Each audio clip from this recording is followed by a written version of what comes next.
আমার নামে 4টা মামলা ছিল এই সরকারের আসার আগে, এবং দুইটা মামলায় হচ্ছে 35 দিনের মতো জেলেও ছিলাম। আমরা কম বেশি সবাই রূপকথার গল্প শুনতাম, যেখানে থাকতো রাজা রানীর গল্প, কখনো বা অলৌকিকতার গল্প, কখনো বা ঠাকুরমার ঝুলি। তখন আমরা নিজের মনের অজান্তেই ভাবতাম, ইস, জীবনটা যদি রূপকথার মতো হতো, চোখের পলকে বদলে যেত সবকিছু, কতই না ভালো হতো। পরক্ষণেই আমরা আমাদের মনকে এই বলে সান্ত্বনা দিতাম যে না, এগুলো শুধু রূপকথার গল্পেই হয়, বাস্তব জীবনে এমন কিছু ঘটে না। কিন্তু বাস্তব জীবনেও এমন কিছু গল্প থাকে যে গল্প হার মানায় রূপকথার গল্পকেও। দর্শক, এমন কিছু গল্প নিয়েই আমরা হাজির হয়েছি ঈদের বিশেষ আয়োজন যে কথা রূপকথানার আজকের আয়োজনে। সাথে আছে আমি ফার্নাস জুই। আমাদের সঙ্গে আজ এমন একজন অতিথি আছেন যার জীবনের গল্প অনেকটা রূপকথার গল্পের মতো বললে একদমই ভুল হবে না। আছেন উপদেষ্টা আসিফ মাহমুদ সজীব ভুঁইয়া। স্বাগত জানাচ্ছি আপনাকে। ঈদ মোবারক। ঈদ মোবারক, ধন্যবাদ। যেমনটা আমি বলছিলাম যে বাস্তব জীবনে এমন কিছু গল্প থাকে যে গল্প আসলে রূপকথার গল্পকেও হার মানায়। আমরা যদি ঠিক গণ অভ্যুত্থানের আগের সময়টার কথা বলি, ফ্যাসিবাদী সরকারের পতন দেখব, কিংবা গণ অভ্যুত্থান দেখব, কিংবা নতুন বাংলাদেশ পাবো। কিন্তু আপনাদের মতো একদল তরুণ স্বপ্নদ্রষ্টারাই হয়তোবা স্বপ্ন দেখেছিলেন বলেই আপনাদের নেতৃত্বে আমরা গণ অভ্যুত্থান পেয়েছি। আমি একটু জানতে চাই, ঠিক কতটুকু মানসিক দৃঢ়তা কিংবা সাহস থাকলে একজন ফ্যাসিবাদী সরকারের বিরুদ্ধে লড়াই করা যায়? আমাদের আন্দোলনটা তো শুরু হয় কোটা সংস্কার আন্দোলন দিয়ে, কিন্তু যারাই এই আন্দোলনের সামনের দিকে ছিলাম, শুরু থেকে অর্গানাইজিং জায়গাগুলোতে কাজ করেছি, সবারই অধিকাংশেরই একটা জার্নি আছে। ঢাকা বিশ্ববিদ্যালয়ে বিগত ফ্যাসিবাদী সরকারের সময় বিভিন্ন অত্যাচারের, নির্যাতনের বিরুদ্ধে এবং অনিয়মের বিরুদ্ধে কাজ করার, প্রতিবাদ করার একটা 6-7 বছরের জার্নি আমাদের ছিল। তো সেই জায়গা থেকেই আমার মনে হয় শুরুটা, এবং এই আন্দোলনটা যে একটা চাকরির আন্দোলন থেকে একটা ফ্যাসিবাদের পতনের আন্দোলনে যেতে পারে, এবং সেই জায়গায় নেওয়ার ক্ষেত্রে আমাদের এই দীর্ঘ জার্নিটার একটা অবদান আছে আমি মনে করি। এবং আমাদের ফ্যাসিবাদ বিরোধী যেই অবস্থান এই দীর্ঘ 6-7 বছর অ্যাক্টিভিজমের মধ্য দিয়ে তৈরি হয়েছে, সেই দৃঢ় মানসিক অবস্থান থেকেই আসলে এই আন্দোলনে যখন হত্যাযজ্ঞটা শুরু হলো, তখন এই আন্দোলনটা একটা গণঅভ্যুত্থানের দিকে ধীরে ধীরে ধাবিত হতে থাকে। তবে এখানে সবচেয়ে গুরুত্বপূর্ণ অবদান রেখেছে বাংলাদেশের জনগণ, এবং জনগণের মধ্য থেকে স্বতঃস্ফূর্তভাবেই এই চাওয়াটা হাজির হয়েছে ধীরে ধীরে যে আমরা শেখ হাসিনাকে আর চাই না, আমরা ফ্যাসিবাদী ব্যবস্থাকে আর চাই না। এবং সেই চাওয়াটার বাস্তবায়নের ক্ষেত্রে আমরা কিছু ক্ষুদ্র ভূমিকা রাখার সুযোগ পেয়েছি সেই ঐতিহাসিক মুহূর্তে। যখন আমরা হত্যাযজ্ঞ দেখছিলাম, তখন আসলে আসিফ পরিবারের ভূমিকাটা কি ছিল? বাবা কিংবা মা হাতটা ধরে বলেনি যে বাবা, আন্দোলনে যাবার দরকার নেই? আমার পরিবার তো গ্রামে ছিল সে সময়, কিন্তু পরিবার সবসময়ই প্যানিকড অবস্থায় ছিল, কারণ প্রতিদিনই খবর আসছে মানুষ মারা যাচ্ছে। এবং ঠিক ওরকম একটা মুহূর্তে যখন আমাকে গুম করা হলো, তখন অনেকের ধারণা হয়ে গেছিলো হয়তো আমি হয়তো শহীদ হয়েছি বা মারা গেছি। এবং পরিবার একটা সময় হাসপাতালের মর্গেও আমার লাশ খুঁজেছে, কারণ তখন এমন পরিস্থিতি ছিল যে অধিকাংশ পরিবারই হয়তো হাসপাতালের মর্গ থেকে তাদের সন্তানদের লাশ উদ্ধার করছিল। যখন প্রথম দফায় ক্র্যাকডাউন হয়, প্রায় 300 জনের মতো শহীদ হন, সে সময়টার কথা বলছি।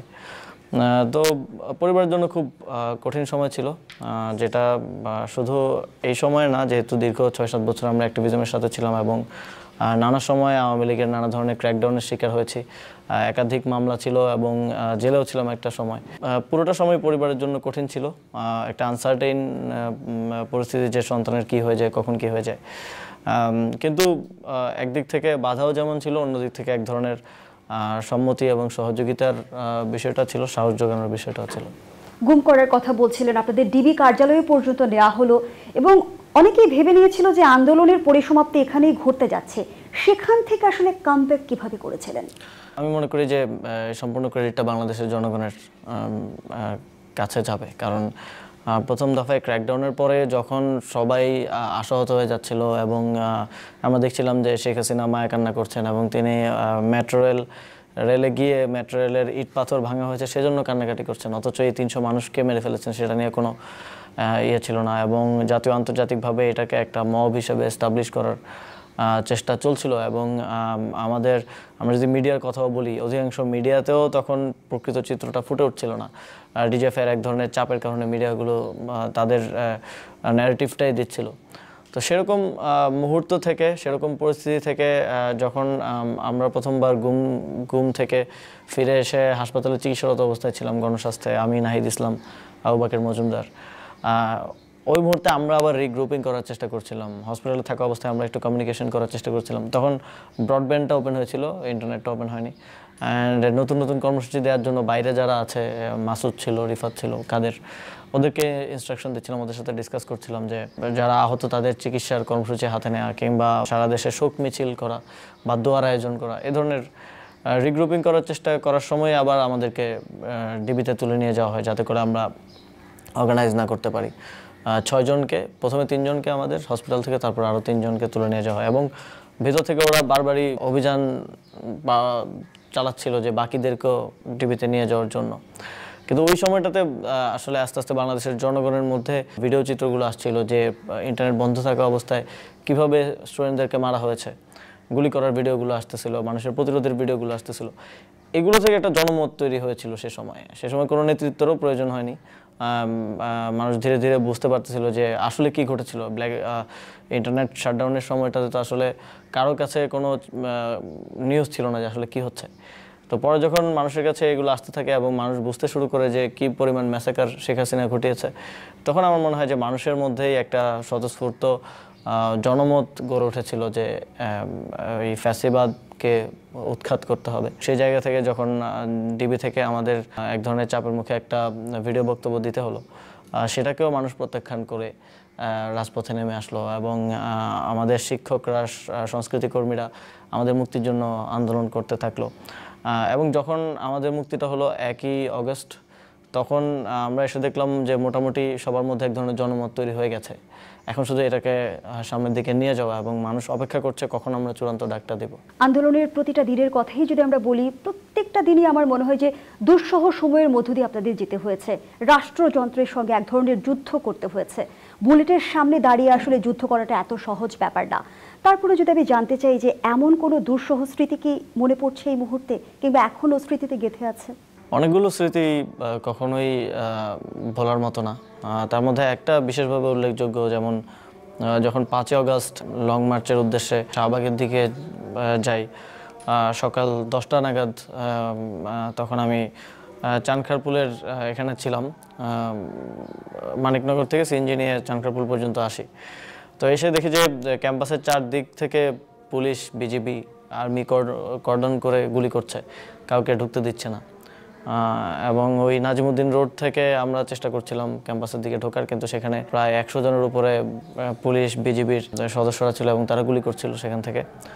বারবার আমরা আগাতে নিলেই আবার গুলি করছিল, আমরা পিছিয়ে যাচ্ছিলাম, এরকম একটা পরিস্থিতি। সে সময় সেখানে আমার সামনেই প্রথমে 2 জন শহীদ হয় গুলিবিদ্ধ হয়ে, আরও অনেকেই আহত হয়। তাদেরকে আমরা ঢাকা মেডিকেলে পাঠানোর চেষ্টা করছিলাম, এবং যারা শহীদ হচ্ছিল তাদেরকে আমরা পেছনে এনে রাখছিলাম। ঠিক ওই সময়টাতে ঠিক আমার পাশে একজন গুলিবিদ্ধ হয়ে শহীদ হয়, শহীদ আনাস। হচ্ছে ক্লাস 10-এ পড়া একটা ছেলে, চানখারপুলের দিকে থাকতো, ওর ফ্যামিলি ড্যামরার দিকে থাকতো আর কি। আমরা সেখান থেকে ইট পাটকেল ছুটছিলাম, কিন্তু অবভিয়াসলি এটা পুলিশ পর্যন্ত পৌঁছাচ্ছিল না, কিন্তু তাদের গুলিগুলো পৌঁছাচ্ছিল। তো আনাসের হঠাৎ করে আনাস আমার পাশেই ছিল দাঁড়ানো, হঠাৎ করে ওর বুকে গুলি লাগে এবং ওর সাথে সাথে মারা যায়। ওকে আমরা পেছনে নিয়ে যাই। হয়তো এই গণঅভ্যুত্থানে আমার সবচেয়ে দুঃসহ স্মৃতি হচ্ছে এই সময়টার যে, এবং পরবর্তীতে আমি যখন ওর পরিবারের সাথে কথা বলি এবং দেখতে পাই যে ও একটা 8 পৃষ্ঠার একটা নোট লিখে বাড়ি থেকে এসেছিল, এবং সেখানে মানে মূল সারসংক্ষেপটা ছিল যে আমি আজকে শহীদ হতেও পারি। অবশেষে ও শহীদ হলো আর কি। এবং এরকম আরও হাজারো আনাসের ত্যাগের বিনিময়ে আজকে আমরা একটা নতুন বাংলাদেশ গড়ার স্বপ্ন দেখতে পাচ্ছি। বাংলাদেশের মানুষ একটা দুঃসহ অভিজ্ঞতা থেকে, দীর্ঘ দুঃসহ অভিজ্ঞতা থেকে মুক্তি পেয়েছে। যে গণঅভ্যুত্থানের আকাঙ্ক্ষার কথাই বলি, কিংবা নতুন বাংলাদেশের স্বপ্নের কথা বলি, স্বপ্নের সাথে আসলে বাস্তবতার ফারাক কতটুকু? বর্তমান সময়ে বলা হয়ে থাকে যে আমরা স্বৈরাচার হাসিনার সরকারকে বিদায় করেছি, কিন্তু আমাদের রন্ধ্রে রন্ধ্রে এখনো ফ্যাসিবাদী ব্যবস্থা রয়ে গেছে। বাস্তবতা কি তাই? এখনো আমরা যদি পৃথিবীতে এক্সাম্পলগুলো দেখি যে নাজিরা তো এখনো আছে, এবং 1945 সালে দ্বিতীয় বিশ্বযুদ্ধের পরে তাদেরকে রাজনৈতিকভাবে নিষিদ্ধ করা হয়েছিল, কিন্তু এখনও তারা ইউরোপিয়ান বিভিন্ন সোসাইটিতে আসলে এক্সিস্ট করে। তো ফ্যাসিবাদ ধারণাটাই এরকম, যেটা সোসাইটির একটা গুরুত্বপূর্ণ অংশের সাপোর্ট নিয়ে ক্ষমতায় টিকে থাকে এবং বাকি বৃহৎ অংশের উপর তারা অত্যাচার নিপীড়ন চালায় এবং এক ধরনের সেটার সম্মতি উৎপাদন করা হয়। এবং এখানে তো মুজিববাদ, সেকুলারিজমের নামে সে ধরনের সম্মতি উৎপাদন করা হয়েছে, বিভিন্ন ম্যাসাকার ঘটানো হয়েছে এবং সেটার পক্ষে সম্মতি উৎপাদন করা হয়েছে। সেক্ষেত্রে মিডিয়াকে ব্যবহার করা হয়েছে, সিভিল সোসাইটিকে ব্যবহার করা হয়েছে এবং দীর্ঘ 16 বছর 17 বছর সরকারে থাকা মানে হচ্ছে এই 17 বছরে যত নিয়োগ হয়েছে, আমরা ফ্যাসিবাদের সময়ও দেখেছি যে বিভিন্ন টিভি চ্যানেলও রিপোর্ট হয়েছে যে নিয়োগে কী ধরনের দুর্নীতি অনিয়ম হচ্ছে। তো সমাজ, রাষ্ট্র এবং প্রতিষ্ঠানগুলোর রন্ধ্রে রন্ধ্রে ফ্যাসিবাদের এলিমেন্টগুলো রয়ে গিয়েছে। আমরা চেষ্টা করছি যে সেগুলো একটা প্রসেসের মধ্যে ধীরে ধীরে এলিমিনেট করা, এবং আমি মনে করি এটা একটা দীর্ঘ প্রক্রিয়া। এটা শুধু এই সরকার নয়, পরবর্তী সরকারকেও রাষ্ট্রের বিভিন্ন জায়গা থেকে এই এলিমেন্টগুলোকে এলিমিনেট করার জন্য কাজ করতে হবে এবং সোসাইটির মধ্যে, সোসাইটি এবং কালচারে যেখানে তারা রয়ে গেছে সেটাকে কাউন্টার ন্যারেটিভ, কাউন্টার কালচারের মাধ্যমে আসলে ফাইটটা করে যেতে হবে। এবং এটা এমন না যে এটা এক রাতে বা এক বছর শেষ করে দেওয়ার মতো বিষয় না। আমার মনে হয় এটা একটা দীর্ঘ রাজনৈতিক, সাংস্কৃতিক এবং সামাজিক লড়াই, যেটা আমাদেরকে করে যেতে হবে ফ্যাসিবাদকে সমূলে উৎপাটন করার জন্য। ব্যক্তি আসিফ মাহমুদ সজীব ভুঁইয়া কি কখনো ভেবেছিল যে 26 বছর বয়সে মন্ত্রিত্বের দায়িত্ব পাবে কিংবা উপদেষ্টা হিসেবে শপথ গ্রহণ করবে? যেদিন উপদেষ্টা হিসেবে শপথ গ্রহণ করেছেন সেই দিনের অনুভূতির গল্পটা জানবো বিরতির পর। আমরা আবারও ফিরছি আলাপচারিতায়। জনাব আসিফ মাহমুদ সজীব ভুঁইয়া, যে আলোচনায় আমরা ছিলাম, মাত্র 26 বছর বয়সে উপদেষ্টা হিসেবে শপথ গ্রহণ করলেন যখন, অনুভূতিটা আসলে কেমন ছিল? সে সময়টা আসলে খুবই মিশ্র এক ধরনের অনুভূতি ছিল, কেননা মাত্র 5ই অগাস্ট এত লাশ দেখেছি এবং 6 তারিখ 7 তারিখও হাসপাতালে আমাদের সহযোদ্ধারা শহীদ হচ্ছিলেন, মারা যাচ্ছিলেন। কিন্তু 8 তারিখ হচ্ছে সরকারের শপথ গ্রহণ। এই সময়টার মধ্যে আবার গভর্নমেন্ট ফরমেশনের জন্য আমরা কাজ করে যাচ্ছিলাম এবং সেই সময়টাতে এক ধরনের নিরাপত্তা ঝুঁকির মধ্য দিয়ে যেতে হচ্ছিল। এটা 6-7 তারিখ পর্যন্ত আমাদের চিন্তায় হয়তো ছিল না যে আমরা সরকারের অংশ হব, কিন্তু বাংলাদেশের ঐতিহাসিক যে অভিজ্ঞতা সেটা হচ্ছে আমাদের স্বাধীনতা যুদ্ধ বলি কিংবা 90-এর গণঅভ্যুত্থানের নেতৃত্ব পরবর্তী সময়ে ক্ষমতা কিংবা পলিসি মেকিংয়ের সাথে না থাকার কারণে যেটা হয়েছে, সেই গণঅভ্যুত্থানগুলোর যে স্পিরিট এবং গণঅভ্যুত্থান থেকে বাংলাদেশের মানুষের যে সুফলটা পাওয়ার কথা সেটা আসলে মানুষ পায়নি।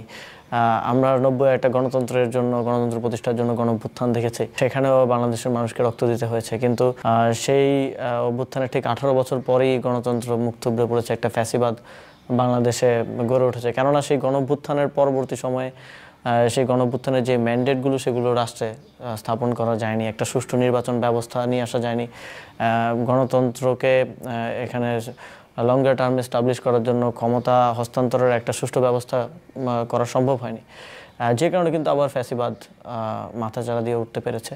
তবে আমরা সেই জায়গা থেকেই মনে করছি যদি ফ্যাসিবাদী যে ব্যবস্থা এখানে আছে সেটার বিলোপ না ঘটাতে পারে এবং রাষ্ট্রীয় পলিসিতে সেটার বাস্তবায়ন করা সম্ভব না হয়, তাহলে আমাদের এই এত জীবন আসলে ব্যর্থতায় পর্যবসিত হবে। সেই জায়গা থেকে নতুন সরকারে এক ধরনের ওয়াচডগ হিসেবে থাকার জন্য এবং জনগণের এবং এই গণঅভ্যুত্থানের অংশগ্রহণকারীদের পক্ষ থেকে একটা ভয়েস হিসেবে থাকার জন্যই শেষ মুহূর্তে আমাদের সিদ্ধান্তটা হয় যে সরকারে আমরা ছাত্রদের প্রতিনিধি হিসেবে এই গণঅভ্যুত্থানের নেতৃত্বের জায়গা থেকে আমরা অংশগ্রহণ করব। এটা একটা দায়িত্বের মতো ছিল, দায়িত্ব গ্রহণ করার মতো। কিন্তু শপথ গ্রহণ করার পরেও আসলে বাস্তবিক অর্থে তখনও এটা বুঝে উঠতে পারতেছিলাম না যে আমরা আসলে কি হলাম, বা এটা মাথায় আসার মতো পরিস্থিতিও তখন ছিল না। পরবর্তীতে আমরা মিনিস্ট্রির দায়িত্ব পাই এবং এর পরবর্তী সময়গুলোতে চেষ্টা করে যাচ্ছি যে গণঅভ্যুত্থানের যে স্পিরিট সেটাকে রক্ষা করে যাওয়ার। এটা আমাদের কাছে মোর একটা দায়িত্বের মতো। এটা আমাদের কাছে হচ্ছে এই গণঅভ্যুত্থানে যারা জীবন দিয়েছে তাদের এক ধরনের আমানতের মতো। তারা যেমন করে এই বাংলাদেশকে সাজানোর জন্য, যেমন সুন্দর একটি বাংলাদেশ দেখার স্বপ্ন নিয়ে শহীদ হয়েছেন, সর্বোচ্চ আত্মত্যাগ করেছেন, সেটাকে বাস্তবায়ন করার একটা দায়িত্ব হিসেবেই পালন করছে। উপদেষ্টা হবার পর জীবন কতটুকু বদলেছে? মোটামুটি আমি মনে করছি যে সম্পূর্ণই একটা বদল জীবনে এসেছে। তবে আমি আমার আগের জীবনটাকেই অনেক বেশি মিস করি, কারণ জানেন যে এই ধরনের একটা জায়গায় অনেক কিছুই ফেক হয়ে যায়। যেমন বন্ধুত্ব অনেক সময় ফেক হয়ে যায়, এখানে অনেকের অনেক ধরনের স্বার্থ থাকে। যেমন দিনের অর্ধেক সময় কেটে যায় তদবির শুনতে শুনতে, অনেকের অনেক ধরনের চাওয়া পাওয়া থাকে যেগুলো মিললে হয়তো মন খারাপ করে কিংবা বিরুদ্ধে চলে যায়। আগে লাইফটা এতটা ফেব্রিকেটেড কিংবা এতটা ফেক মনে হতো না। আগে তো যারা ছিল তার আমার কাছ থেকে পাওয়ার কিছু ছিল না কিংবা দেওয়ারও কিছু ছিল না, সম্পর্কটা আসলে একটা ট্রু সম্পর্ক ছিল। কিন্তু এখন এটা একটু মুশকিল যে কে আসলে ট্রুলি বন্ধু, কে আসলে স্বার্থসিদ্ধির জন্য আসে, এটা একটা বোঝা মুশকিল হয়ে গেছে। তো আমার মনে হয় যে আমি আগের লাইফটাকেই বেশি এনজয় করতাম। আশেপাশে যারা ছিল সবাইকে আপন মনে হতো, নিজের মানুষ মনে হতো, বাট এটা এখন একটু টাফ। আপনি বলছিলেন যে একটা ক্ষমতার বলয়ের মধ্যে থাকতে হয়, মন্ত্রিত্বের চেয়ারটা আসলে কেমন? আমি ব্যক্তিগতভাবে সর্বোচ্চ চেষ্টা করি যে ক্ষমতার বলের বাইরে থাকার। এজন্য আমি চেষ্টা করি যে আমার আগের জীবনটা আমি যেভাবে ছিলাম, যেমন আমার আগের বন্ধুরা যারা আছে, যাদের কোনো আমার থেকে স্বার্থ বা পাওয়ার কিছু নেই, তাদেরকে নিয়ে মাঝে মধ্যে কথা বলা যায় এবং মানুষের সাথে 1-to-1 কথা বলা, যাতে করে আমি কখনো এই বলের মধ্যে আটকে না যাই কিংবা এই বাবলের মধ্যে আসলে আটকে না যাই, যাতে রিয়েলিটি চেকটা অলওয়েজ হতে থাকে। এবং আমি মাঝে মধ্যেই ছদ্মবেশে ঢাকায় ঘুরে বেড়াই বা বিভিন্ন জায়গায়, যাতে করে আমি মানুষের জীবনটা কেমন, মানে আমি একজন সাধারণ মানুষ থাকা অবস্থায় যেভাবে জীবনটা দেখেছি, যেভাবে শহরটা কিংবা দেশটাকে দেখেছি, সেই চোখে আবার যেন দেখতে পারি, যাতে করে, এবং এটার একটা রিফ্লেকশন আমার পলিসি মেকিংয়েও থাকে। তাহলে আমি আসলে বাংলাদেশের মানুষ যেমন করে দেশটাকে দেখতে চায় সেভাবে আসলে কাজ করতে হবে। কিন্তু আমি যদি একটা বলের মধ্যে আটকে যাই, একটা বাবলের মধ্যে আটকে যাই, যেখানে সবাই প্রশংসা করে কিংবা সবাই কিছু পাওয়ার আশায় থাকে, তাহলে আমি একটা মিথ্যার মধ্যে আবদ্ধ হয়ে যাব আলটিমেটলি। তো এটাই চেষ্টা করি যে আসল চিত্রটা দেখার, বোঝার এবং সেই অনুযায়ী কাজ করার। কিন্তু সবসময় আসলে হয়ে ওঠে না, কারণ এত পরিমাণ ব্যস্ততা থাকে, এত পরিমাণ কাজের মধ্যে আবদ্ধ থাকতে হয়। তারপরে এটা চেষ্টা করে যায়। দুটি গুরুত্বপূর্ণ মন্ত্রণালয়ের দায়িত্বে আছেন আপনি, 7 মাসে কতটুকুন পরিবর্তন করতে পেরেছেন, আর কি কি করতে চান? আমি মনে করি যে এখানে আগে যারা এই ধরনের জায়গায় ছিলেন, মনে হয় যে শুধুমাত্র সদিচ্ছা থাকলেই অনেক পরিবর্তন করা সম্ভব। অবশ্যই পলিসি গুরুত্বপূর্ণ, তারপরেও এই ধরনের, মানে বাংলাদেশে যেরকম ক্ষমতা কাঠামো, ক্ষমতা যে পরিমাণ কেন্দ্রীভূত, সেখানে ব্যক্তি সদিচ্ছা অনেক বেশি ম্যাটার করে। তো সেই সদিচ্ছা থাকলে অনেক কিছু পরিবর্তন করা সম্ভব। এর মধ্যে আমরা যেমন যুব ক্রীড়া মন্ত্রণালয় থেকে ক্রীড়া ক্ষেত্রে আমরা অনেকগুলো পরিবর্তন এনেছি এবং আরও আনার চেষ্টা করছি। ক্রীড়াকে আমরা সম্পূর্ণরূপে তো সম্ভব না, তবে বিরাজনীতিকরণ করে যারা স্পোর্টস সেন্ট্রিক মানুষ আছেন তাদের হাতে ওই ক্রীড়াক্ষেত্রের উন্নয়ন করার দায়িত্বগুলো অর্পণ করার চেষ্টা করে যাচ্ছি। এছাড়াও আমরা যুব ও ক্রীড়া মন্ত্রণালয় যুবকদের ট্রেনিংয়ের জন্য কাজ করে, সেখানে আমরা এআই ট্রেনিং সহ আরও কিছু আধুনিক বিশ্বের সাথে তাল মিলিয়ে চলার জন্য বাংলাদেশের যুবকদেরকে প্রস্তুত করার জন্য কিছু পলিসি ডিসিশনস, কিছু প্রজেক্ট হাতে নিচ্ছি।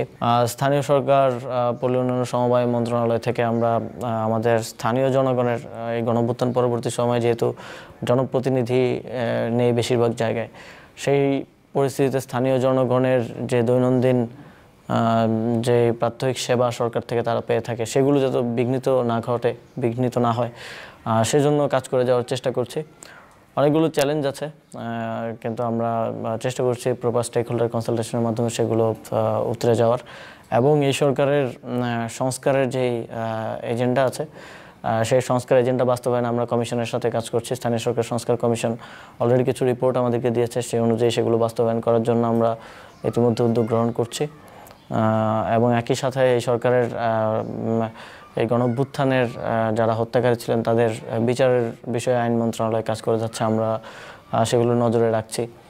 আইসিটি ট্রাইব্যুনাল কাজ করে যাচ্ছে। এর বাইরেও আমাদের গণতান্ত্রিক রূপান্তরের একটা গুরুত্বপূর্ণ গুরুদায়িত্ব আছে, সেটার জন্য সর্বোচ্চ নিরপেক্ষতা রক্ষা করে আমরা এই সরকার যেন একটা বাংলাদেশের ইতিহাসে একটা সুন্দর নিরপেক্ষ নির্বাচন কন্ডাক্ট করতে পারে এবং সুষ্ঠুভাবে গণতান্ত্রিক সরকারের হাতে দায়িত্ব দিয়ে যেতে পারে সেই উদ্দেশ্যে কাজ করে যাচ্ছে। বেশ কিছুদিন ধরে আমরা রাজনৈতিক অঙ্গনে একটা বিতর্ক দেখছি যে আগে স্থানীয় সরকার নির্বাচন নাকি জাতীয় সংসদ নির্বাচন। আপনি ব্যক্তিগত অভিমত জানিয়েছেন যে আগে স্থানীয় সরকার নির্বাচন হওয়া উচিত। সেই জায়গা থেকে আমরা রাজনৈতিক যে মতানৈক্য দেখছি, সমাধানে কিভাবে আমরা পৌঁছাতে পারবো? এটা আসলে আগে পরের বিষয় কিংবা রাজনৈতিক জায়গা থেকে বলা না, আমার জায়গা থেকে এটা সম্পূর্ণই আমাদের দেশের জনগণের যে প্রাত্যহিক, আপনারা জানেন যে স্থানীয় সরকার বিভাগের ইউনিয়ন পরিষদ, উপজেলা পরিষদ, একজন ওয়ার্ড কমিশনার এর অফিস, এই জায়গাগুলো থেকে মানুষের প্রাত্যহিক জন্ম নিবন্ধন, মৃত্যু সনদ কিংবা ওয়ারিশ সনদ সহ প্রাত্যহিক বিভিন্ন ধরনের লাইসেন্সের কাজের জন্য মানুষকে যেতে হয়। যখন সেই জায়গাগুলোতে জনপ্রতিনিধি না থাকে, আমাদের গভর্নমেন্ট অফিসিয়ালসরা তারা তো আর ওই জায়গাগুলোকে চেনে না, কিংবা কোন মানুষটাকে কিভাবে সে হেল্প করবে সে হি ডোন্ট নো। অ্যান্ড ওয়ারিশ সনদের ক্ষেত্রে কে কার ছেলে কে কার মেয়ে এটাও তো আমাদের সরকারি অফিসারদের পক্ষে জানা সম্ভব না। এবং সরকারি অফিসাররা যেই জায়গাগুলোতে দায়িত্বে আছে তারা অধিকাংশই অতিরিক্ত দায়িত্বে আছে, তার নিজস্ব একটা দায়িত্ব আছে, পাশাপাশি সে একটা পৌরসভার হয়তো প্রশাসক অথবা একটা ওয়ার্ডে হয়তো সে দায়িত্ব পালন করছে। ফলে দেখা যাচ্ছে কিছু কিছু জায়গায় সপ্তাহে একবার কিংবা 2 সপ্তাহে একবার সে ওই অফিসে যেতে পারছে। ফলে মানুষের মধ্যে ক্ষোভ তৈরি হচ্ছে, মানুষের মধ্যে এই সেবাগুলো না পাওয়ার কারণে প্রাত্যহিক কার্যক্রম ব্যাহত হচ্ছে। আমার কনসার্নটা মূলত সেটা, আমরা মানুষকে একটা সুন্দর এক্সপিরিয়েন্সের মধ্য দিয়ে অন্তর্বর্তীকালীন সরকারের সময় নিয়ে যেতে চাই। কিন্তু আমি যেটা দেখছি যে রাজনৈতিক দলগুলো এই মানুষের যে প্রাত্যহিক বিড়ম্বনা সেটা নিয়ে তারা বদার না, তারা মোর বদার হচ্ছে তাদের পলিটিক্যাল গেইন অ্যান্ড রাজনৈতিক স্বার্থ নিয়ে। তো এটা খুব দুঃখজনক। আমরা তারপরেও চেষ্টা করে যাচ্ছি যে মানুষের এই প্রাত্যহিক সমস্যাগুলো কীভাবে আরও নিরসন করা যায়। আমরা এখন এই প্রশাসকের জায়গাগুলোতে, গুরুত্বপূর্ণ জায়গাগুলোতে চেষ্টা করছি যে গভর্নমেন্ট অফিসিয়ালসের বাইরে কিংবা গভর্নমেন্ট অফিসিয়ালস হলেও পূর্ণ দায়িত্বে দেওয়ার, অতিরিক্ত দায়িত্ব থেকে তাকে মুক্তি দিয়ে পূর্ণ দায়িত্ব, যাতে করে 7 দিনে সেই অফিসটাতে বসতে পারে, মানুষের কথা সমস্যাগুলো শুনতে পারে। এর বাইরেও আমরা, যেহেতু আমাদের তো এত অফিসার নেই, আমাদের প্রায় সিটি কর্পোরেশন এবং পৌরসভা মিলিয়ে 9000 ওয়ার্ড, এই যে এতগুলো জায়গা খালি পড়েছে, এগুলোতে আমরা চেষ্টা করছি যে জনপ্রতিনিধি সুলভ যারা আছেন, স্থানীয় যারা আছেন, যারা আসলে বোঝেন সেখানকার মানুষের কী সমস্যা, তাদেরকে একটা প্রসেসের মধ্য দিয়ে সেখানে প্রশাসকের দায়িত্ব দেয়, যাতে করে আমার মানুষের কষ্টগুলো, সমস্যাগুলো লাঘব হয়। এবং নির্বাচনের বিষয়টা তো এখনও স্টিল নট ডিসাইডেড। এ বিষয়ে একটা সিদ্ধান্ত সরকারের পক্ষ থেকে স্টেক হোল্ডার কনসালটেশনের মাধ্যমে যদি আসে, যদি ইলেকশন নাও হয়, সেক্ষেত্রে আমরা হয়তো প্রশাসক দেওয়ার দিকে, ওই কর্মযজ্ঞের দিকে যাব। আর যদি ইলেকশন হয় তাহলে তো এটা মানুষের জন্য একটা বড় রিলিফের জায়গা হবে। সেখানে রাজনৈতিক দলগুলো তো অবশ্যই তাদের প্রতিদ্বন্দ্বীরা থাকবে, তারা নির্বাচন ভোটের মাঠে নামবে এবং নির্বাচনের মাধ্যমে আসতে পারবে বলে আমি আশা করি। গণঅভ্যুত্থানের নেতৃত্ব দিয়ে আপনাদের সহযাত্রীরাই নতুন রাজনৈতিক দল এনসিপি গঠন করেছে এবং নানা মহল থেকে একটা গুঞ্জন কিন্তু উঠেছিল যে সেই দলে আপনিও যুক্ত হতে যাচ্ছেন। আমি সেই আলোচনায় ফিরতে চাই, আবারও বিরতির সময় হয়েছে। দর্শক, আয়োজনের এ পর্যায়ে আবারও বিরতিতে যাচ্ছি, বিরতির অপরে ফিরছি বাকি গল্পগুলো নিয়ে। আমরা আবারও ফিরছি আলাপচারিতায়। আসিফ মাহমুদ সজীব ভূঁইয়া যে আলোচনায় আমরা ছিলাম, এনসিপি নিয়ে আমরা রাজনৈতিক মহলে তো নানা তর্ক বিতর্ক দেখছি, কিন্তু আমরা যে গুঞ্জনটির কথা বলছিলাম যে একসময় আমরা নিশ্চিত ছিলাম যে আপনিও আসলে সরকার থেকে পদত্যাগ করে নতুন দলে অন্তর্ভুক্ত হতে যাচ্ছেন, এমন কোনো সম্ভাবনা ভবিষ্যতে আছে কি? আমাদের জেনারেশনের মানুষের একটা বড় আশার জায়গা আমরা বাংলাদেশে একটা দীর্ঘমেয়াদী পরিবর্তন নিয়ে আসতে পারবো। সেই জায়গা থেকে এবং আমার পূর্ববর্তী প্রায় 6-7 বছর ছাত্র রাজনীতির সাথে যুক্ত থাকার একটা অভিজ্ঞতা আছে, সেই জায়গা থেকে হয়তো সরকারের দায়িত্ব পালন করার পর আমি রাজনীতিতে যুক্ত হব। তবে কোন রাজনীতিতে যুক্ত হব সেটা আমি তখন ডিসাইড করব। যাদের সাথে কাঁধে কাঁধ মিলিয়ে আন্দোলন সংগ্রাম করেছেন তাদের নেতৃত্বে এনসিপি গঠন হলো এবং তারা নতুন রাজনৈতিক বন্দোবস্তের কথা বলছে, কিন্তু বাংলাদেশের পার্সপেক্টিভে আসলে নতুন রাজনৈতিক বন্দোবস্তের বাস্তবায়ন কতটা চ্যালেঞ্জিং? তারা নতুন রাজনৈতিক বন্দোবস্তের কথা বলছে, কিন্তু এটা করেও দেখাতে হবে। কারণ নতুন রাজনৈতিক বন্দোবস্ত বলতে যেটা তারা বলছেন এবং যেটা আমরা বুঝি, যেই ফ্যাসিবাদী সেটেলমেন্ট দীর্ঘ সময় করা হয়েছে সেটা ভেঙে নতুন একটা সেটেলমেন্ট করা, যেটার দেশের প্রত্যেকটা জায়গায় সামাজিক, সাংস্কৃতিক, রাজনৈতিক সকল ক্ষেত্রে এবং ব্যবসায়িক ক্ষেত্রেও ফ্যাসিবাদের সময়ে তারা কোন ব্যবসায়ীদেরকে আসলে ফ্যাসিলিটেট করেছে, তারা যারা দেশের অর্থ দেশের বাইরে পাচার করেছে তাদেরকে আওয়ামী লীগ বেশি ফ্যাসিলিটেট করেছে। এখন যদি নতুন রাজনৈতিক দল যেই ব্যবসায়ীরা দেশে ইনভেস্ট করছে, দেশের জন্য কাজ করছে, দেশে কর্মসংস্থান সৃষ্টি করছে, তাদেরকে ফ্যাসিলিটেট করে কিংবা তাদেরকে সামনে নিয়ে আসে, এটা হয়তো নতুন কিছু। এবং বাংলাদেশে রাজনৈতিক দলগুলোর প্র্যাকটিস কি, তাদের যে ফাইন্যান্সিয়াল পলিসি, যে তাদের লোকাল নেতৃবৃন্দ অনেকটা চাঁদার টাকার উপরে ভরসা করে চলে, কিংবা কোনো একটা বাজারের ইজারা কিংবা কোনো একটা অফিসে হুমকি দিয়ে চাঁদা আদায় করা, এটাই মূলত ফাইন্যান্সটা হয় বাংলাদেশে। মানে প্র্যাকটিসটা এটা আওয়ামী লীগের সময় আমরা দেখেছি এবং এখনও আমরা দেখছি, কিংবা বিগত 50-55 বছর আমরা দেখেছি। তো সেখানে নতুন রাজনৈতিক দল কি প্রপোজ করছে, কি ফাইন্যান্সিয়াল পলিসি সে দিচ্ছে, এবং তার নেতাকর্মীরা কি রাজনীতিটাকে একটা পেশা হিসেবে নিচ্ছে, রাজনীতি থেকে আয়কৃত অর্থ দিয়ে দল কিংবা তাদের পরিবার পরিচালিত হচ্ছে, নাকি উন্নত বিশ্বে আমরা যেরকম দেখি তাদেরও একটা বিকল্প ক্যারিয়ার থাকবে, বিকল্প একটা জায়গা থাকবে যেখান থেকে তার লিভলিহুড চলবে, বাট পলিটিক্সের টাকা দিয়ে সংসার চলবে না আর কি, এরকম।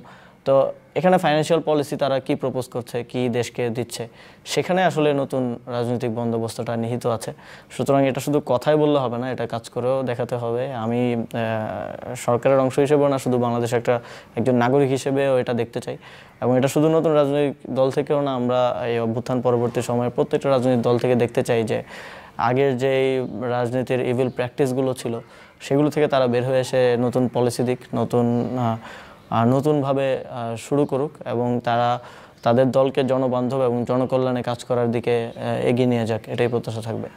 নবগঠিত দলটির মধ্যে ইতোমধ্যেই কিন্তু কিংস পার্টির এক ধরনের তকমা লেগে গেছে। বিদ্যমান রাজনৈতিক দলগুলো বিশ্বাস করতে বসেছে যে সরকারের পৃষ্ঠপোষকতায় নতুন রাজনৈতিক দল গঠন হয়েছে। এই বিষয়টি নিয়ে আপনার মন্তব্য জানতে চাই। এটা অনেকেই ইঙ্গিত করে থাকে যে সরকারের যে ছাত্র উপদেষ্টা আছে তারা হয়তো এই দলকে কিংবা সরকার এই দলকে সহযোগিতা করছে, কিন্তু এটা শুধু মুখে মুখে বললে হবে না, এটা প্রমাণও করতে হবে। কেননা এখন পর্যন্ত আমি নতুন রাজনৈতিক দলকে কোনো রকমের ফেসিলিটেশন গভর্নমেন্ট থেকে করা আমি সেটা অ্যালাউ করিনি, কিংবা আমার দিক থেকে আমি করিনি, এবং আমার জানার মতো সরকার উপদেষ্টারাও করেননি। আবার যদি ভাইস ভার্সা বলি, তাহলে এই সরকারটা তো শুধুমাত্র সরকারে যারা আছে সবাই যে নতুন রাজনৈতিক দলের শুভাকাঙ্ক্ষী এমনও তো না। এই সরকার যখন গঠিত হয়, যখন আমরা গঠন প্রক্রিয়া ছিলাম, তখন আমাদের একটা লিয়াজু কমিটি সরকার গঠনে কাজ করেছিল। এখন বর্তমান উপদেষ্টা মাহফুজ আলম সেই লিয়াজু কমিটির আহ্বায়ক ছিলেন, এবং সেই লিয়াজু কমিটির প্রত্যেকটা রাজনৈতিক দলের সাথে কথা বলছিলেন, এবং বিএনপির নেতৃবৃন্দও নাম প্রপোজ করেছে, জামাতও এখানে নাম প্রপোজ করেছে, এখানে অন্যান্য গুরুত্বপূর্ণ স্টেক হোল্ডাররা, সিভিল সোসাইটির স্টেক হোল্ডাররাও নাম প্রস্তাব করেছে, এখানে ছাত্ররাও নাম প্রস্তাব করেছে। সবার প্রস্তাবের ভিত্তিতেই সরকার গঠিত হয়েছে। ভাইস ভার্সা এই সরকার থেকে আবার সবাই কোনো না কোনো ক্ষেত্রে কিন্তু ফেসিলিটেশনটা নিচ্ছে, এবং আমরা যাদেরকে বিএনপি এবং জামাতপন্থী আমলা বলে মনে করি, তারা তো সচিব হয়েছেন 5ই আগস্টের পর থেকে, বেশিরভাগ ইয়াতে সচিব হচ্ছেন, এবং বিগত সময়ে বঞ্চিত ছিল। এরকম আপনারা দেখেছেন যে বালকে পদোন্নতি হয়েছে, যেটা আসলে বাংলাদেশে কখনো হয়নি এত পরিমাণে পদোন্নতি। তো তারা তো সরকারের গুরুত্বপূর্ণ অংশগুলোতে আছেন। তো তারাও যে বিভিন্ন পর্যায় থেকে বিভিন্ন রাজনৈতিক দলকে সহযোগিতা করছেন না, তাও কিন্তু না, তারাও করছেন। এবং আমরা আমাদের যে অ্যাটর্নি জেনারেল আছেন, 6 আগস্ট ওনার নিয়োগটা হয়েছে, উনি বিএনপিতে সরাসরি পোস্টেড একজন ব্যক্তি। তো এখানে তাহলে তো সবাই এখন কিংস পার্টি, কারণ গভর্নমেন্টের সবার স্টেক হোল্ডার আছে, সবার অংশগ্রহণ আছে। এটাই এই সরকারের সৌন্দর্য, এবং এটাই এই সরকারকে আমি মনে করি একটা সুষ্ঠু নিরপেক্ষ নির্বাচন আয়োজন করতে সহযোগিতা করবে, কারণ সরকারের চেক অ্যান্ড ব্যালেন্সটা আছে, এবং সরকার যেমন অন্ধভাবে কাউকে সাপোর্ট দিয়ে যাচ্ছে না, আবার সরকারের বিভিন্ন পর্যায়ে সবারই শুভাকাঙ্ক্ষীরা আছে। একেবারে আপনার ব্যক্তি জীবন নিয়ে এবার জানতে চাই, পরিবারের কথা শুনতে চাই, বন্ধুদের কথা শুনতে চাই। এখন আসলে ব্যক্তি জীবন বলতে সেভাবে কোনো কিছু আর অবশিষ্ট নেই। দেখা যায় দিনের মধ্যে একটা দীর্ঘ সময় কাজ করতে হয়, কাজ নিয়ে থাকতে হয়, কিংবা এগুলো নিয়েই ইয়ে করতে হয়। তবে এর মধ্যেও চেষ্টা করি আমি, যেমন আজকে ছুটির দিনগুলোতে চেষ্টা করি একটু এই পুরো গভর্নমেন্ট অ্যান্ড প্রোটোকলের বাইরে গিয়ে একটু শহরটা ঘুরে দেখা। যেহেতু স্থানীয় সরকারের দায়িত্ব আছে, সিটি কর্পোরেশনগুলো আমাদের আন্ডারে, মানুষের প্রাত্যহিক সেবা নিশ্চিত হচ্ছে কিনা, বা আরও কী বেটার আমরা জনগণের জন্য করতে পারি, ঢাকাবাসীর জন্য করতে পারি, এগুলো নিয়ে কাজ করা। এর বাইরে বেশিরভাগ সময়টা সরকারের দায়িত্ব পালনেই কেটে যায়, যেহেতু আমাদের বিশেষ পরিস্থিতিতে 2টা মিনিস্ট্রির দায়িত্ব পালন করতে হচ্ছে, এবং স্থানীয় সরকার মন্ত্রণালয়ে তো সারা দেশে বিস্তৃত, এবং সারা দেশের সমস্যাগুলো নিয়েই প্রাত্যহিক এগুলো নিয়ে ডিল করতে হচ্ছে। ফলে একটা বড় সময় এখানেই কেটে যায়। শৈশবের ঈদ নিয়ে মজার কোনো স্মৃতি মনে পড়ছে কি? আমাদের একটা নিম্ন মধ্যবিত্ত পরিবার থেকে আমি বিলং করি। আমার বাবা একজন স্কুল শিক্ষক। সেই জায়গা থেকে আরও 10টা সাধারণ মধ্যবিত্ত পরিবারের মতোই আমাদের ঈদ কেটেছে অ্যাজ ইউজুয়াল। সকালে উঠে ওই বাসায় তৈরি সেমাই খাওয়া, তারপর বন্ধুদেরকে নিয়ে ঈদের নামাজ পড়তে যাওয়া, কিংবা ঈদের পরে কোথাও ঘুরতে যাওয়া, অ্যাজ ইউজুয়াল যেটা সাধারণত হয়ে থাকে এটাই হচ্ছে। এভাবেই ঈদ কেটেছে বিগত সময়ে, এবং এবারও এভাবেই কাটানোর চেষ্টা করব, তবে কতটুকু পারবো জানি না। আমি যে মানুষটির সামনে বসে আছি সে গুরুত্বপূর্ণ 2টি মন্ত্রণালয়ের দায়িত্বে আছে এবং সরকারের একজন উপদেষ্টা, কিন্তু তারপরেও 26 বছরের একজন টকবকে যুবক। সেই জায়গা থেকে আমি যদি জানতে চাই, প্রেম ভালোবাসা নিয়ে আপনার মূল্যায়নটা আসলে কি? বিশ্ববিদ্যালয়ে যখন ছিলাম স্বাভাবিকভাবে আমাদের বন্ধুদের অনেকেই হয়তো বিভিন্ন ধরনের সম্পর্কের সাথে জড়িত ছিল, কিন্তু আমাদের জার্নিটা একটু ডিফারেন্ট। আমি প্রথম বর্ষে যখন আসি 2018 সালে বিশ্ববিদ্যালয়ে, কোটা সংস্কার আন্দোলন পাই প্রথমেই, এবং কোটা সংস্কার আন্দোলনের পর থেকে এক ধরনের মানুষের জন্য কাজ করার, এবং ক্যাম্পাসে আমরা দেখেছি যে প্রতিদিন গেস্ট রুম নির্যাতন। আমারই কোনো বন্ধু হয়তো গেস্ট রুম নির্যাতনের শিকার হচ্ছে। আমি নিজে যখন ছিলাম তখনও এক ধরনের প্রতিদিন রাতেই গেস্ট রুম থেকে বের করে ঢাকায় ঘুরতে বলা হতো, কিংবা ঘুমাতে পারতাম না। এই জায়গাগুলো থেকেই মূলত মনে হয়েছে যে আমাদের কিছু করার সুযোগ আছে, কিছু করার প্রয়োজন আছে। সেই জায়গা থেকে বেশিরভাগ সময়টাই গেছে স্টুডেন্ট অ্যাক্টিভিজম সাথে, এবং যেটা সে সময়ের প্র্যাকটিস ছিল যে আমাদের বন্ধুদেরও কেউ যদি বিসিএস এর প্রিপারেশন নিচ্ছে কিংবা চাকরি বাকরি করবে, সেও আমাদের সাথে মিশতে আসলে অতটা মানে পাবলিকলি মিশতে কমফোর্ট ফিল করতো না, কারণ আমার সাথে যদি তাকে গোয়েন্দা সংস্থার লোকজন দেখে কিংবা ছাত্রলীগের লোকজন দেখে, তার একটা ব্যাড রিপোর্ট যাবে, তার চাকরিটা হবে না।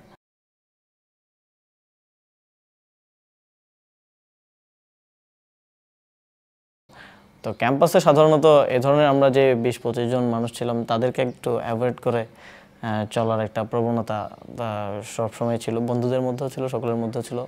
এছাড়াও আমাদেরও একটা দেখা গেছে এই ধরনের কার্যক্রমে বেশি সবসময়ই মাথায় থাকতো যে আজকে একজন নির্যাতনের শিকার হলো, আজকে দেশে এটা ঘটলো, এটা নিয়ে কি করা যায়, কিভাবে প্রতিবাদ করা যায়। ফলে প্রেম ভালোবাসা কিংবা সম্পর্কের দিকে যাওয়ার সময়টা সেভাবে পাওয়া হয়ে ওঠেনি। এই উত্তরটিকে আমি কৌশলী উত্তর ধরে নেব আসিফ মাহমুদ। আমাকে মানে বিশ্বাস করতে হবে কি যে আপনার জীবনে কখনোই প্রেম ভালোবাসা আসেনি?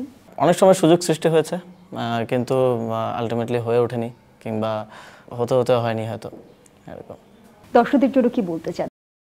আমরা একটা দীর্ঘ লড়াইয়ের মধ্য দিয়ে, একটা রক্তক্ষয়ী লড়াইয়ের মধ্যে একটা নতুন বাংলাদেশ পেয়েছি, এবং অন্তর্বর্তীকালীন সরকার সেই নতুন বাংলাদেশকে দীর্ঘমেয়াদে বাংলাদেশের জনগণের জন্য একটা কল্যাণময়ী রাষ্ট্র হিসেবে গড়ে তুলে দিয়ে যেতে চায়, এবং সেই কাজ করতে তারা বদ্ধপরিকর। এবং সেক্ষেত্রে প্রথম দিন থেকেই জনগণ বিভিন্ন পর্যায়ে বিভিন্নভাবে আমাদেরকে সহযোগিতা করে যাচ্ছে। আমরা চাই সামনের সময়ে, যেহেতু সংস্কারের কার্যক্রমগুলো এগিয়ে আসছে, সরকার সংস্কারের কাজগুলো খুব দ্রুতই আপনারা দেখতে পাবেন, এবং সেক্ষেত্রে সংস্কার করতে গিয়ে অনেক গোষ্ঠীর স্বার্থ হয়তো, অনেক ব্যক্তির স্বার্থ হয়তো আঘাত লাগবে। সেক্ষেত্রে জনগণের দিক থেকে সরকার সর্বোচ্চ সহযোগিতাটা চায় যেন সরকার এই সংস্কারগুলো করতে পারে, এবং বাংলাদেশে যেন কখনোই ফ্যাসিবাদ আর কোনো ফরম্যাটে ফিরে না আসতে পারে, কখনোই স্বৈরাচার কোনো ফরম্যাটে ফিরে না আসতে পারে। সেই জন্য একটা চিরস্থায়ী বন্দোবস্ত এই অন্তর্বর্তীকালীন সরকার করে দিয়ে যেতে চায়। এই এজেন্ডার সাথে বাংলাদেশের জনগণ আমাদের সাথে থাকবে, এবং জনগণের জায়গা থেকে এই সরকারও যদি কখনো তার পথচ্যুত হয়, সেক্ষেত্রে আমাদেরকে কারেক্ট করার জন্য যৌক্তিক সমালোচনা এবং সহযোগিতা করবে, পাশে থাকবে, এই প্রত্যাশা ব্যক্ত করছি। অসংখ্য ধন্যবাদ জানাচ্ছি এর জন্য, সেই সঙ্গে আবারও ঈদের শুভেচ্ছা। ঈদ মোবারক। ঈদ মোবারক। দর্শক, এখানেই শেষ করছি।